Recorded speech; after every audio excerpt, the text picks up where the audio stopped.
This is the continuation of our previous video. ఇక్కడ మనం methods use చేసుకుని ఇక్కడ డీటెయిల్స్ అనే ఫంక్షన్ ద్వారా ఫంక్షన్ ని కాల్ చేసుకున్నాము. సో నాకు ఈ కోడ్ లో చూసుకున్నట్టయితే ఈ కోడ్ చాలా పెద్దగా అయిపోయింది. సో అందుకని నేనేం చేయాలి అనుకుంటున్నానంటే నా స్క్రిప్ట్ ఏదైతే ఉందో ఆ స్క్రిప్ట్ ని ఎక్స్టర్నల్ JS ఫైల్ లో సేవ్ చేయాలనుకుంటున్నాను.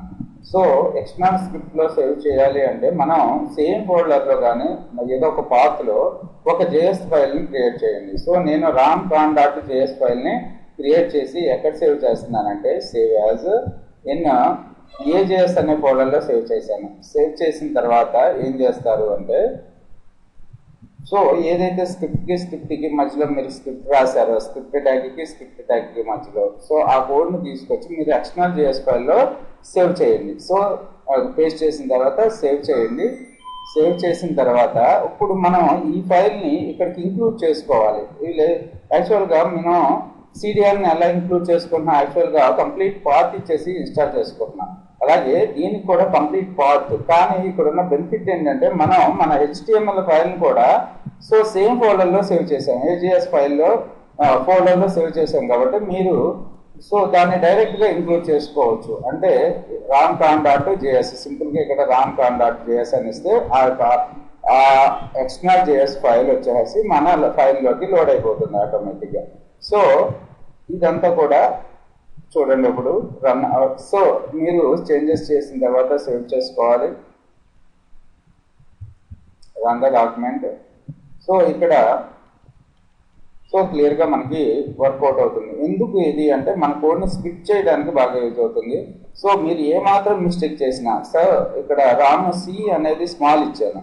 ఇప్పుడు చూడండి ఇంక్లూడ్ అవుతుందో సేవ్ చేసిన డాక్యుమెంట్.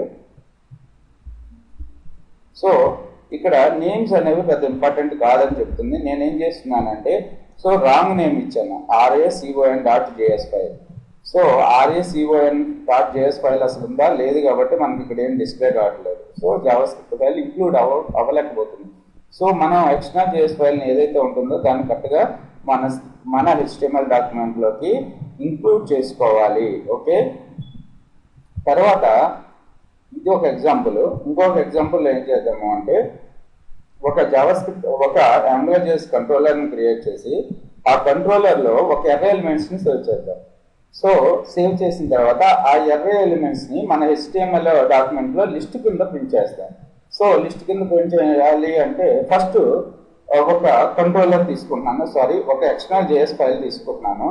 ఆ ఎక్స్టర్నల్ JS ఫైల్లో app equals to AngularJS so module VLR app. So ఇక్కడ ఇదంతా తీసేస్తున్నాను. తీసేసి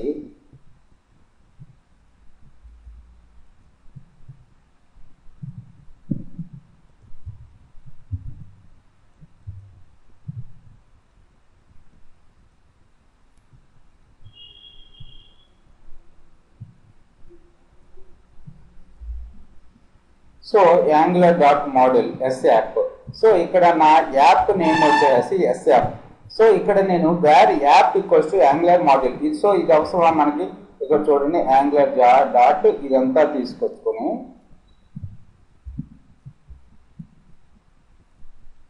సో ఇక్కడ మనకి దీన్ని బట్టి మనకి ఏమవుతుంది యాప్ Angular.module S యాప్ అంటే మన అప్లికేషన్ నేమ్, తర్వాత క్లోజింగ్ బ్రాకెట్స్, తర్వాత app dot controller names controller.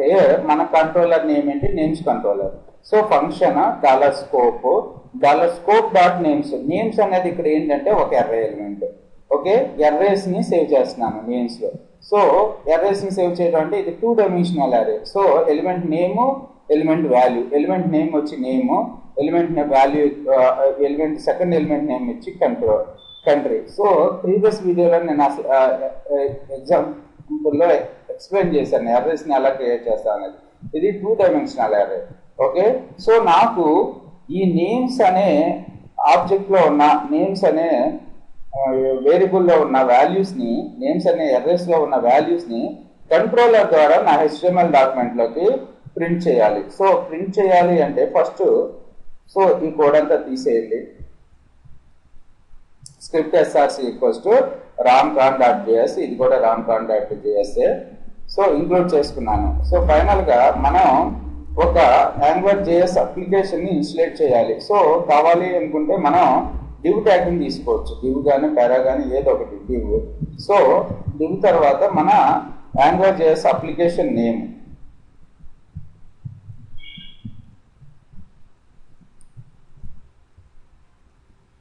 So ఇక్కడ చూసినట్టయితే ng app equals to s app. ఇక్కడ మనది s యాప్ కదా, s app. Okay, application name, controller name వచ్చి నేమ్స్ కంట్రోల్. సో ఇక్కడ names control.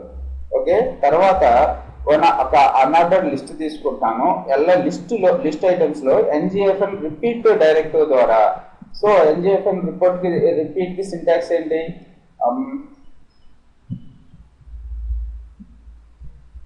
So X in names. X అంటే ఇక్కడ temporary variable లేకపోతే virtual variable, X in names. So names అనేది ఇక్కడ మన variable name. Okay, so variable name అంటే array name, names X dot name comma X dot country. So మనకి ఈ అరేలో ఏవైతే వాల్యూస్ ఉన్నాయో అవన్నీ కూడా మనకి రిపీట్ అవుతూ ఉంటాయి యూజింగ్ ద కంట్రోలర్ ద్వారా. So Venkat Norway, Suman Sweden, Lakshman Denmark. యాక్చువల్గా మీకు ngfn రిపీట్ డైరెక్టివ్లో ఇవన్నీ కూడా ఎక్స్ప్లెయిన్ చేశాను, కాకపోతే అక్కడ డైరెక్ట్గా తీసుకున్నాను. ఇక్కడైతే మాత్రం నేను ఒక కంట్రోలర్ ద్వారా కంట్రోల్ చేస్తాను ఇక్కడ ఉన్న డేటాని. సో అసలు కంట్రోలర్ అంటే ఏంటి? So it is used to control the data. Okay, ఈ డేటాని నేను కంట్రోలర్ ద్వారా కంట్రోల్ చేసి మన HTML డాక్యుమెంట్లోకి ప్రింట్ చేస్తున్నాను. ఓకే, ఈ విధంగా మనం కంట్రోలర్స్ని క్రియేట్ చేసుకుంటాము. ప్లస్ కంట్రోలర్లో ఎర్ర ఎలిమెంట్స్ని ఈ విధంగా సేవ్ చేసుకుంటాము, లేకపోతే వేరియబుల్స్ని చేస్తాము, లేకపోతే మెథడ్స్ని చేసుకుంటాము.